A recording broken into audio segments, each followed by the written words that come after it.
How's it going, everyone? Welcome back to another video here on the Nat Automotive channel. And in today's video, I am going to be working on the Mercedes here, my C55 AMG, my daily driver. And I'm going to be trying to diagnose a charging issue with the car related to the alternator, which I think it might be the voltage regulator. So stay tuned.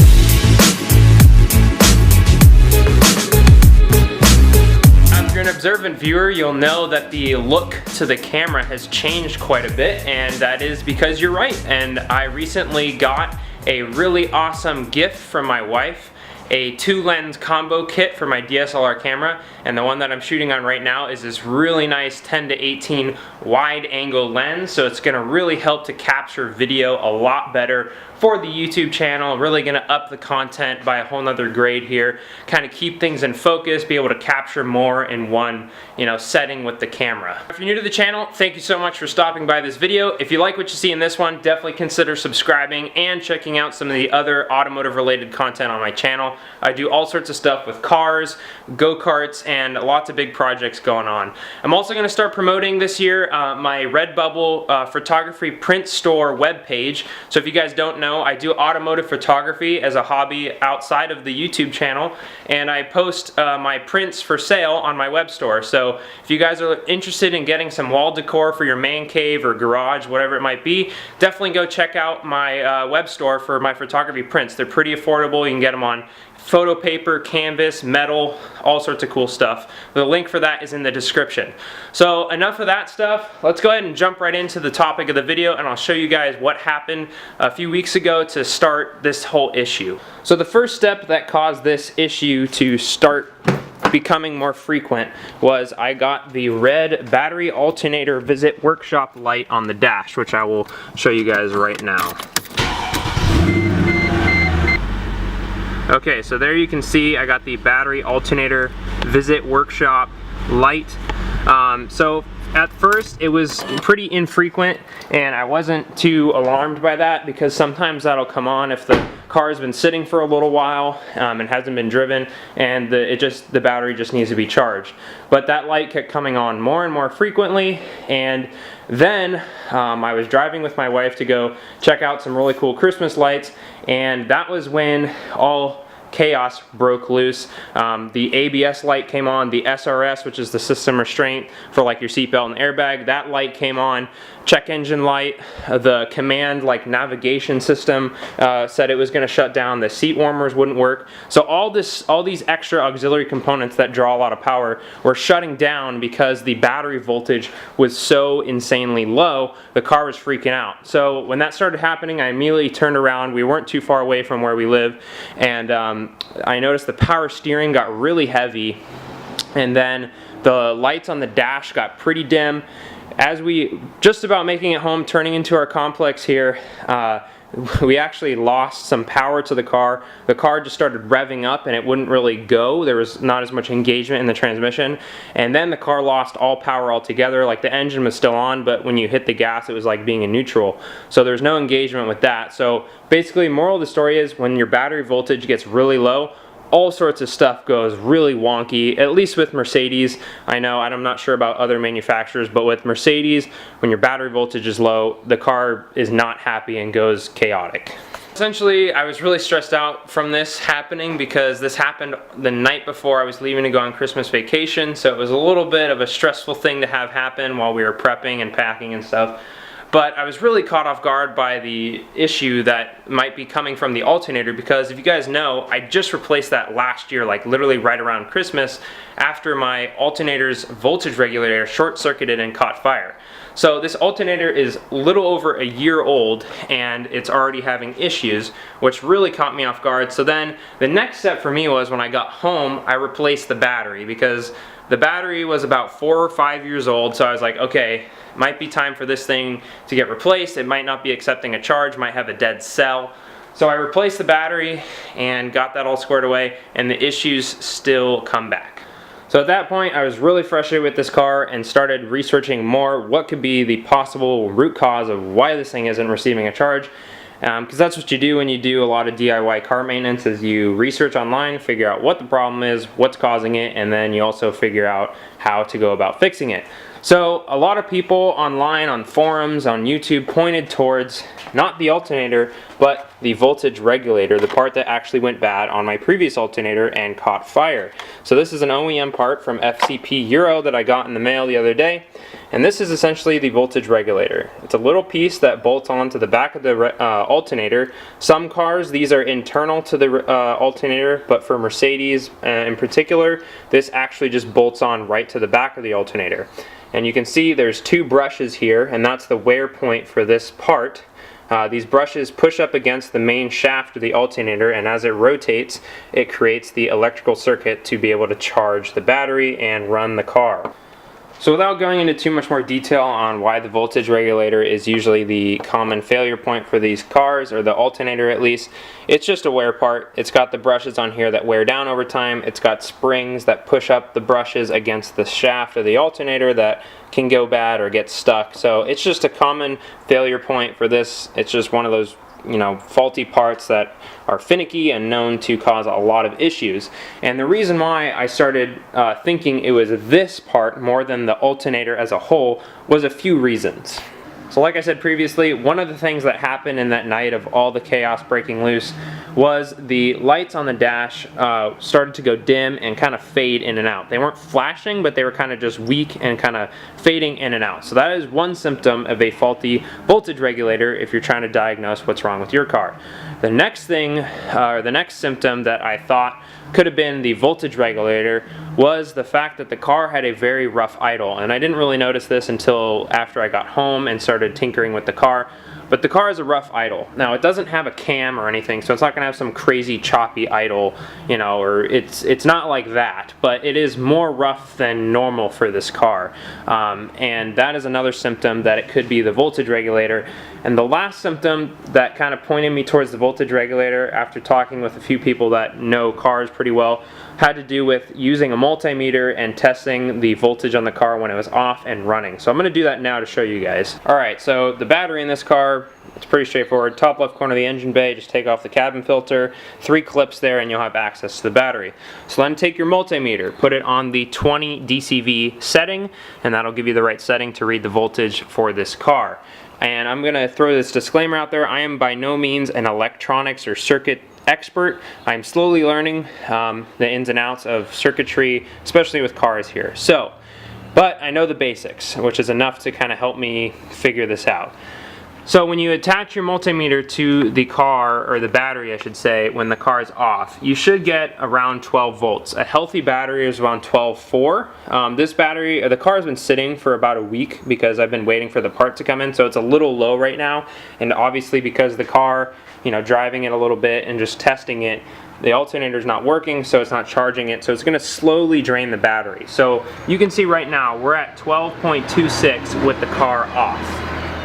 In most cases, with most cars, with a good healthy charging system, a good healthy alternator, when the car is on, you should see around like high 13s or low 14s, like 13.8 to 14.1 or 2 volts with the car on. So I'm going to go ahead and flip the car on and show you guys what the voltage of the car is with the car running. So with the car running, we're actually at about 11.8 volts, so we're about half a volt short or below what we were at with the car off, which is completely opposite. So that is a sign that your voltage regulator is going bad. You know, when you hit the gas with the car, usually that means the voltage will climb a little bit, but it actually goes down. So that's another symptom that your voltage regulator is bad. So if you have anything less than like 13.8 or 14.1, you have a charging issue. And in this case, it's pointing towards the voltage regulator. I don't know if this is coming, how well it comes across on camera, but you can kind of hear the car has a rough idle. So I'll be quiet for a sec and pass the camera over the engine bay so you can try and hear it.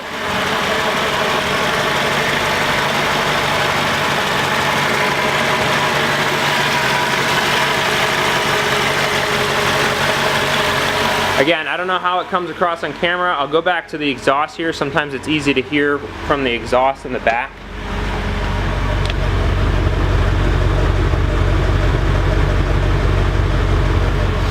Doesn't seem to be doing it as much right now, but it definitely had a rough idle the other day when I was inspecting this car.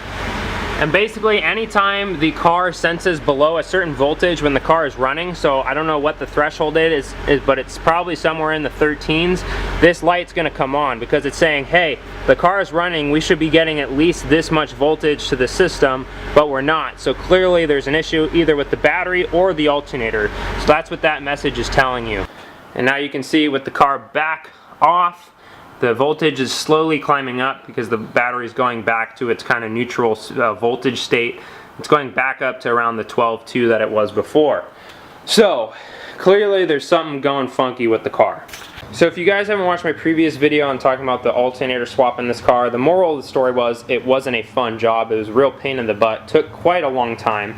And the reason is because the alternator is crammed all the way down there. You can kind of see the top of the housing. And this is a relatively large engine crammed in a relatively small car. So you don't have a lot of room to work with in the front here. So it requires taking a lot of this front core support off and a lot of other pieces to get down there to get to the alternator. Also, it included draining the coolant. So that's not fun, you know, when you have to do all that just to get to the alternator. And even when you do that, it was still really tight to get out. And a lot of people have to take off the fan shroud. I didn't want to do that. So I actually broke the alternator into 2 pieces because it's just held together by 4 bolts. And I took it out 1/2 at a time, and that allowed me to get it out. And the reason why it's so hard to get out is because that little bracket there, and that's the top bolt to the alternator, that bracket is what prevents it from coming out. It basically gets wedged behind that when you try and pull it out anywhere in this area, and that's a bracket that stems off the water pump to hold the alternator on. So if you want to get that bracket out of there, you got to take the water pump off. So you don't want to do that because then you're dealing with gaskets. So the moral of the story is replacing the alternator on this car, it's not fun, and I think the issue that I'm having can be solved by keeping the alternator in and just swapping the voltage regulator. Now, one last thing I did about a week ago to try and remedy this problem before diving into this issue even further was I tried to clean off all the terminals to the battery, the ground, and the terminals on the back of the alternator, because if you have corroded or dirty terminals, that is known to also cause a lot of issues with charging and voltage and everything like that. So I did that, and unfortunately that didn't solve the issue, as you can see from the issue still being here. And the fact that I'm making this video. But in the act of cleaning off the terminals on the back of the alternator, which I did from underneath the car, I found that you have just enough room to go underneath to get the hardware off to replace this voltage regulator while the alternator is still in the car. So if I can try and, you know, replace this part, which is known to go bad, while the alternator is still in the car from underneath, I'm going to try that first before then doing the whole alternator all over again. So I apologize if it took me a while to get to this point on the situation, but I want to fully explain what happened so that if anybody else is having similar issues, you might, you know, be able to better relate to this and go to the right solution, rather than, you know, picking all these different things to try and fix and it's not the problem. So I also had to wait for the car to cool down a little bit because I did drive it to see if anything changed. So now I'm going to go ahead and jack it up and get this thing prepped so I can get underneath it, and let's get this voltage regulator swapped out.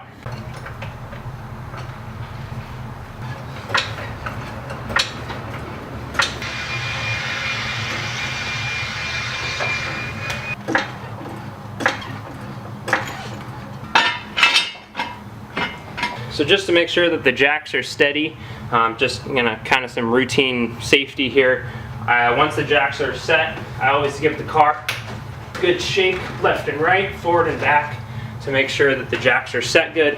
And then I'll go ahead and move, or jack stands I should say, then I'll go ahead and move the jack on the side where I'm not going to be working and have it just right underneath the frame rail, not pushing up against it, but just right there to hold it in case for whatever reason a jack fails. We have the jack itself as a second redundancy. So the next thing you want to do before doing anything to the car is disconnect the battery. So disconnect your positive and negative, and put their tuck the terminals somewhere so that they can't fold back and like re-establish a connection while you're working on the electrical stuff with the alternator. So I'm gonna go ahead and do that now. I think it just takes a 10mm socket.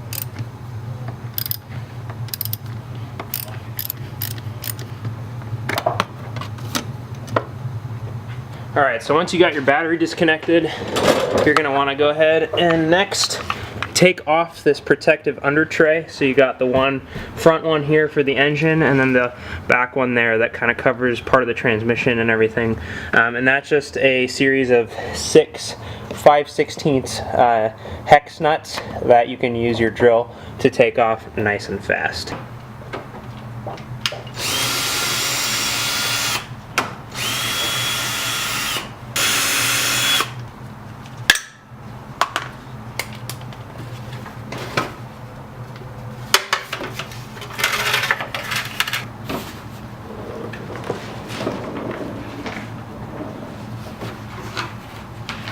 Alright, so once you guys get those covers off, the next thing you want to do is slide, ride, glide, roll, however you want to get underneath the car, and you get to the back of the alternator right here. So one thing is the sway bar, which is what this guy is right here. That's going to be in your way, so you could take that off. It is 4 bolts. They're going to be snugged down pretty hard though, but it would give you more room to get your hand up there.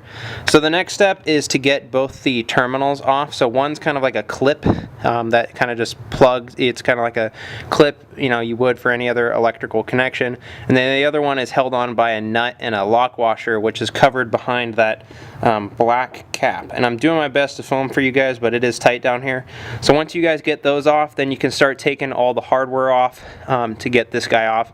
And it's just basically going to require a lot of patience, and it would help to get one of those foldy mirrors to get a better angle. And you might be able to get to some of the hardware from above. So I'm going to take those caps off now and the clips, and then start taking the hardware off. Alright guys, so a little update for you. So essentially there's going to be 2 main flat nuts. So one of the flat nuts is going to hold this terminal cable on, and then there's going to be a lock washer behind it, and then there's going to be another nut behind where this guy is on. So you're going to want to take that one off, and then just to the left of that there's going to be another set of that flat nut and lock washer, same size. It's a 13 mil, and because I don't know how well it comes across on camera here, again I'm trying my best to film in this, you know, tight spot, but you can kind of see there's a bolt that sticks out. That's where that terminal goes. So you're going to need a deep socket for that to get to that back nut. So I got those 2 nuts off now, so I'm going to use my flashlight now and actually reference a picture of the back of this alternator to see what other hardware I need to take off next. Alrighty, so some interesting things to update you guys on. So I got the dust cover off the alternator. So essentially 2 what did I say? Were they 13 mil? Yeah, 13 millimeter nuts on the back of here, and then there's going to be one Phillips head screw that you just got to access here. I thought it was going to be easier to get from the top down, but it's actually easier just to go from the bottom up. You get a much better angle at it with your socket. So I popped this guy off, and as I was pulling this off, a bunch of pieces fell out here. So there's these broken plastic pieces, which I'm curious are from, and the most interesting thing of all, where'd it go? Right here. I'm gonna zoom in on this. So if you guys see what this is actually a brush from the voltage regulator. So let me go grab the new one. So here's the new one. There's what good brushes and their proper location should look like. And that looks like to be a brush that fell out of the old voltage regulator. So that could have been our issue, but I'm going to keep going.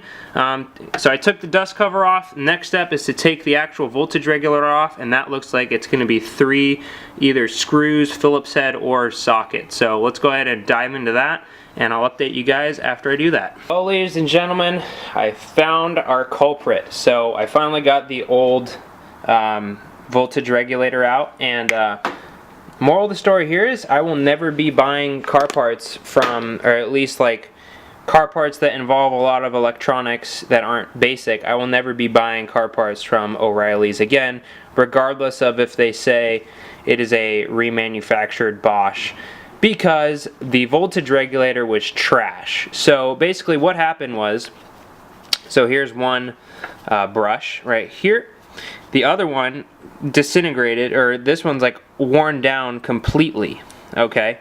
And you know, then basically this brush, something happened and this brush became dislodged and basically flew off because these are in contact with the spindle on the alternator.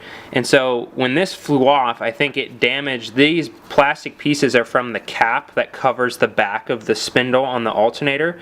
And I think this flew off and just cracked all these. So because this is a part that was cheap, and I don't know if you can see it, let me refocus the camera. As you can see here, made in stupid China. Seriously? Like, oh my goodness, I can't believe I was this much of an idiot. You know, I thought because it was a remanufactured Bosch, it was going to be getting all new parts. This looks to be a brand new part, but you know what? Just because it's a remanufactured Bosch alternator doesn't mean that it's a Bosch voltage regulator. So this is just some cheap Chinese voltage regulator that the remanufacturer threw on to the alternator and basically exploded the back half. Not exploded, but just this plastic cover that covers the back of the alternator. So here is our culprit, and obviously because this brush fell out after I took the dust cap off. So this brush wasn't even on the voltage regulator, and this one is like worn down. Let me see if I can take it out here. This one's like worn down, you know, to the minimum that you can have pretty much, and this one just self-ejected out. Here's another little piece from the brush. So I'm going to go to O'Reilly's and talk to the manager there because this is completely unacceptable. But, so positive side, we found what looks to be the culprit. I don't think the plastic cover on the back of the alternator is going to cause any sort of issue for our new voltage regulator. And let me grab the new one and I'll show you. See, this is what you get when you order from FCP Euro. These guys have been really happy with them. You get a good quality, and you can see here, no made in China stickers, Bosch, right there stamped onto the, or, you know, cast into the plastic part for this. So this is a quality voltage regulator, and you can tell just by looking at the back of the voltage regulator. The heat sink for the voltage regulator looks cheap on this, like cheap metal. This looks like nice quality metal, the OEM one from FCP Euro. So huge shout out to the guys from FCP Euro. They are not sponsoring this video. This is just a genuine shout out to them for you know, quality OEM parts made in Germany. You know, and these have a lifetime warranty through FCP Euro. So anything goes bad with this, you can send it back and they'll give you a new one, and you don't have to worry about it. So I am, you know, moral of the story is don't buy anything from O'Reilly's, especially if you got a Mercedes. Get your stuff through more reputable parts wholesalers. Okay, so end rant. Sorry about that. I just was a little bit upset when I saw that. So to get the voltage regulator off the alternator, so there's the dust cover is held on by two nuts, two 13 mil nuts, and then a Phillips head screw at the top here. This will come off, and then you'll get exposed what'll look like, you'll see this from the back.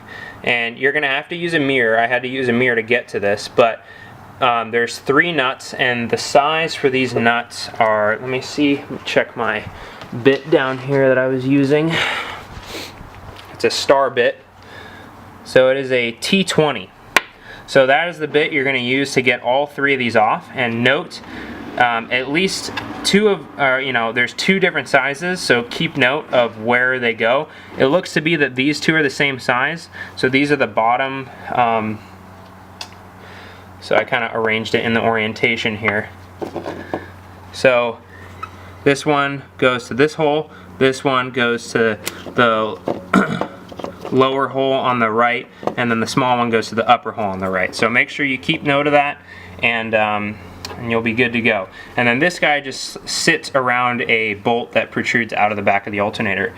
So let's go ahead and I'm going to fit up the new one and make sure that even with these little broken plastic pieces here, these are just, again, I'll bring the camera down and show you, but I'm going to check and make sure that the new one shouldn't have any issue plugging in, even with these little pieces gone. Alright, ladies and gentlemen, so you can see there, I'm holding the camera and the light here, so it's a little bit hard, but where that brown and silver, like, cylindrical disc thing are, that's where the brushes on the voltage regulator plug into. And then there's basically a housing that covers the back half of the spindle, and I'm trying my best here. I'm not gonna be able to get it, but essentially the brush that flew off, and I'm pretty sure just broke all that plastic covering, which that's covered again by the voltage regulator, so you're kind of double covered there, so I think I should be okay. And when you're putting these bolts back on, it's just hand tight. It doesn't have to be torqued down crazy. You're dealing with plastic here, so you don't want to go too crazy on the torque when you're tightening these screws back in. Alrighty guys, so I got the voltage regulator all back in, buttoned up. One thing I always do, I have my little magnetic jar here where I put all my hardware. I don't put any hardware anywhere else, and I always check to make sure that I have nothing missing once I have buttoned things up. These bolts here, minus the socket, are just, or screws I should say, are for holding the under tray underneath. So we should be good to go. Double check over here because I did show you guys some things over here. Nothing over here, and we're looking good over here.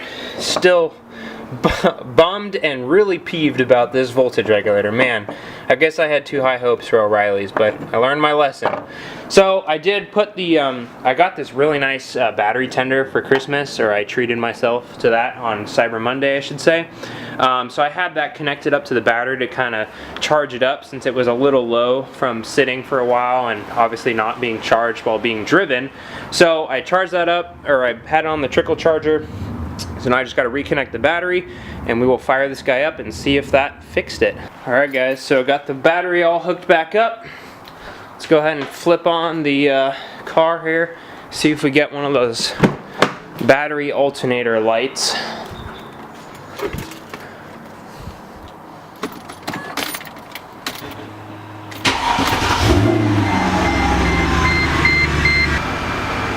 Alrighty, well, I don't want to speak too soon, but normally the light would come on by now, and the car's been sitting or running for 20 seconds or so.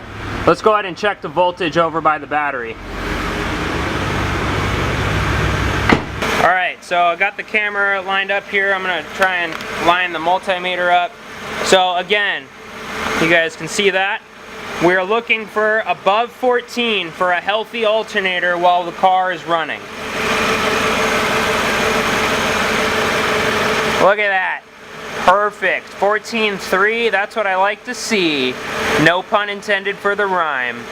But that means we fixed it. So the voltage regulator obviously was broken, but just proves that that was the culprit for the voltage issue and not charging the battery. I don't know if you guys can tell on camera, but the idle is much smoother. It doesn't go up and down. It's very smooth now that the voltage regulator is working properly. So I am so happy to see that. That means that I don't have to replace the alternator. We are good to go. Alright guys, that's going to do it for this video. I hope you guys enjoyed it and learned something from this video, and I hope my tutorial kind of helped you understand how to replace the voltage regulator on a C55 and other similar Mercedes. Some might vary depending on the engine, the car size and everything, but you are able to replace the voltage regulator with the alternator still in the car. There are some other YouTube channels on here that have said you can't, you have to take it out. That is false. I just showed you that you can replace the voltage regulator on a W203 C55 with it still in the car. So I hope you guys learned something from the video. If you guys have any comments or questions about the swap of the voltage regulator, definitely let me know. I for sure learned my lesson from today's video, not to buy cheap Chinese car parts or cheap car parts from the big brand part stores, O'Reilly's, AutoZone. Just don't do it. It'll save you so much hassle and time. You'll pay a little bit more money for genuine parts, but ignore those stores. Go to places like FCP Euro, all genuine OEM Mercedes parts, or hit up my buddy Adam at SoCal Tires on Instagram. He always uses genuine OEM parts on his Mercedes builds, and he can hook you up. It's just worth it. Pay a little extra money, save yourself the time and hassle and headache of having to figure out what's again wrong with your car, because the C55, even though it's 12 years old, 13 years old now, and it's got 115,000 miles, it is still a solid car, and the reason why it went down was because of cheap Chinese voltage regulator. So Learn your lesson from me, buy OEM. Thanks again guys for watching. If you haven't already, definitely subscribe for more, and I will see you in the next one.